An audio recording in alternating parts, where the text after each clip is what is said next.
Le submersible s'est disloqué dans les profondeurs de l'océan Atlantique. Les 5 passagers du Titan sont morts. Une implosion catastrophique selon les gardes-côtes américains. Les débris de l'engin ont été retrouvés à 487 mètres de l'épave du Titanic. Nous avons retrouvé la pièce avant de la salle de pression. C'est la première indication du fait qu'il y a eu un événement catastrophique. Parmi les 5 disparus, le Français Paul-Henri Narjolet, l'un des meilleurs spécialistes au monde de l'épave du Titanic. L'entreprise américaine qui a conçu cet engin est aujourd'hui mise en cause.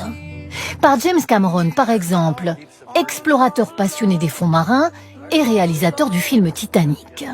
Ils n'ont pas écouté les avertissements sur ce sous-marin qui n'est pas certain. Les débris du Titan se trouvaient dans l'obscurité des profondeurs. C'est depuis ce bateau canadien qu'est parti le robot à l'origine de la découverte. Il a notamment filmé des morceaux du submersible, à environ 200 mètres de l'épave du mythique Titanic. Le champ de débris est compatible avec une implosion catastrophique du navire. Les autorités confirment la mort des 5 passagers. Le pilote est président de l'entreprise propriétaire du Titan. 2 hommes d'affaires, un Britannique et un Pakistanais accompagnés de son fils, ainsi que l'explorateur français Paul-Henri Narjolet. Sont-ils morts dès dimanche au début de leur plongée?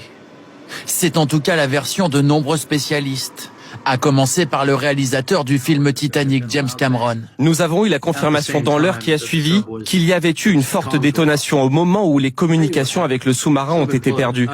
Je savais ce qui s'était passé, le sous-marin a implosé. Les regards sont désormais tournés vers Ocean Gate, l'entreprise propriétaire du Titan. Était-il suffisamment fiable? Pouvait-il résister à de multiples plongées à des profondeurs extrêmes? Paul-Henri Narjolet en doutait lui-même, selon ses amis. Je crois qu'on lui a forcé un petit peu la main parce que moi j'ai eu l'occasion d'en parler un petit peu avec lui avant qu'il fasse cette mission. Et il m'avait dit qu'il n'était pas trop chaud, que ce sous-marin lui inspirait pas confiance. Les occupants avaient eux aussi conscience du risque. Tous avaient dû signer une décharge de responsabilité avant de monter à bord du Titan. Les débris du Titan se trouvaient dans l'obscurité des profondeurs.